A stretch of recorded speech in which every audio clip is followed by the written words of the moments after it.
the gem of Cebu City in terms of business sector. The man behind the flourish of businesses here in Cebu City and Cebu Province. The president of YZ Global Resources Incorporated. The president of Exterior Basics Corporation.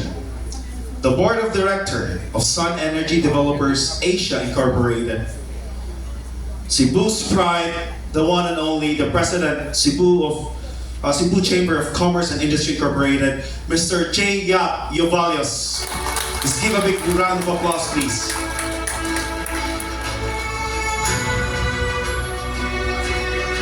Salamat, Kuya Mike, for that very kind introduction. No? Murag maminaw yun mo na ako kay gwapo kayong introduction ni Kuya Mike.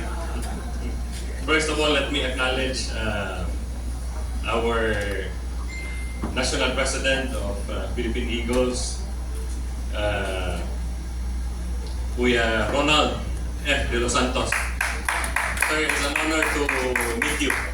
And with your leadership, this program is happening for our country. So, very good program. It's an investment for the future of our country. So, with the right leadership, things happen. Thank you, Kayo. Of course, Dr. Mission, Dr. Ismenya, here. Dr. Erasmo, Kuya Mike Ismenya. Of course, my business partner, Kuya Mike Basubas. No? We have been partners in business for maybe close to 20 plus years, close to 30 years namin na partner ni Kuya Mike. I have a prepared speech here, but while listening to the speeches, is it okay if I don't read my speech? I want to speak from the heart. Now, first of all, there are many things that has been said already. I do not wish to add to the statistics, to all of those. No? But one thing that is very striking is the song, Service to Humanity, and that is embodied in your in the song of in the hymn of the Fraternal Eagles. What a fitting program as a service to humanity, the first 100 days, 1,000 days program for feeding, because according to our national hero, Dr. Jose Rizal, the youth is the future of our country. But asa man magsugod ang youth? The first 1,000 days of its inception. So, the second thing that struck me is strong brotherhood. No? The Eagles, the brotherhood of the Eagles is very meaningful because of the things that the people in the organization do. Otherwise, if there is no sense of mission, what is the meaning? It becomes a social club or happy-happy lang. But I believe, because I also know, no, with Kuya Mike and Kuya Ricky, they always tell me of the activities of the Eagles. No? Even my boxing trainer is a member of the Eagles, and he posts many things. They go to the northern part of Cebu, they do charity works. No? So, one of the things that was mentioned is impact. Projects with impact. So, I look at the meaning of the word impact. So, may meaning aning impact. The meaning of the word impact, according to Mr. Webster, is it is a force, a strong force colliding with something or colliding with an object forcefully. So mo na siya ang meaning sa impact. So it is a strong thing. In this case, the Philippine Eagles and everyone mentioned, no? Including Cebu Chamber, for example, including the whole business community. This is the strong force to collide with something forcefully. So nindot kay itong as explained by Dr. Mission, that we have to make an impact to not only the future of our country, the children, but also we have to make an impact to the mothers nga that is kanang rearing the child from the womb up to the first 1,000 days, because I also heard the word investment. And there is a return of that investment. Because if we do not do this, kung walay impact sa mga inahan o sa mga bata, sayang ang strong force like the Eagles and the business community if there is no impact. Because if there is no impact, we can already foresee that in the next so many years, we will still have a problem. So, that is just the beginning of my speech. Introduction I was just joking. So anyway, let me tell you about a little bit about Cebu Chamber. The vision of Cebu Chamber is to be the engine of Cebu's business growth towards global competitiveness. Okay, so what are the keywords? Engine of Cebu's business growth towards global competitiveness. There was a comparison as presented by Dr. Mission kanina. How are we? Wow!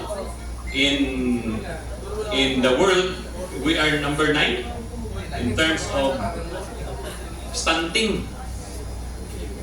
I imagine, wow, number 9. There are so many countries in the world and we are number 9 in terms of stunting. So we are not competitive because our workforce is not wise enough, is not aware enough. So mabiyaan juta. If we don't do something about this, goodbye global competitiveness. Now we have further defined what is global competitiveness. So it means, for Cebu Chamber, it means world-class businesses or world-class enterprises, world-class business community, and more importantly, world-class people. World-class businesses, world-class business community, world-class people. It begins actually in the reverse order. We have to create world-class people first so that we will have world-class businesses, so that we will have a world-class business community. So this is very well aligned sa mission and the vision of the Chamber. That is why when Kuya Ricky and Kuya Mike called me, Sir, we would like to invite you for this. What's up, man? What is this? So they explained, Kuya Mike explained to me. Actually, I have, actually, for the whole day, I have 5 meetings today. I did not hesitate that I must go there because this is very important. So I told Kuya Ronald, thank you so much for making this your flagship program for your term for the Eagles. because the impact actually, while we can measure how many mothers, how many children at the start, no? The commitments, we can measure that. But one thing definitely we cannot measure, around the table, when Kuya Mike was speaking, one thing that we cannot really foresee is how many of these children will become businessmen. How many of them will become leaders, politicians, good leaders? How many of them will become president of sa Eagles and probably president sa Cebu Chamber? Because the impact actually can mean there is hope for them. How do you quantify hope? Future. How do you quantify the possibilities, the opportunities for these children and their families later on? Kaya if they are well nurtured and they have all the potential, even their children and their children, dili na nato ma-quantify. We can no longer quantify this.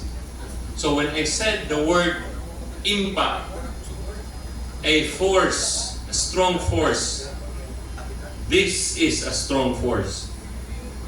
This room is a strong force that will collide with the beneficiaries forcefully. Then I think we can have hope. The possibility in the future is endless, and that is actually service to humanity. So with that, again, I am very happy to be here. I told Kuya Ronald na I want to get the materials. I will cascade to the board of the chamber, and then we will also discuss these things. No? On a personal level, kami ni Kuya Mike, business partners may almost 30 years na siguro plus, no? It doesn't, we don't look that part, no? we look young. But kami ni Kuya Mike, because we've been partners for a long time, we have the same mindset. So when he commits, you can be assured that I also commit personally. So, and then we will discuss in the chamber. So again, I am very happy to be here, and I am very proud to be a part of this launching. And ako nang ipan, I already said thank you to Kuya Ronald and to our officers of the many chapters, including Visayas, Kuya.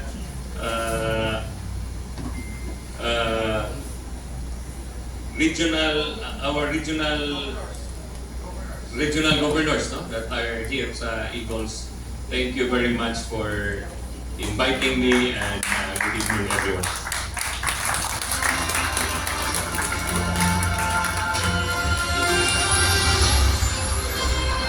Thank you so much, Mr. J. Yuvallos, the President of Cebu Chamber of Commerce and Industry Incorporated. Sir, thank you so much for your pledge and support for the children's first 1,000 days program. So right now we will have a short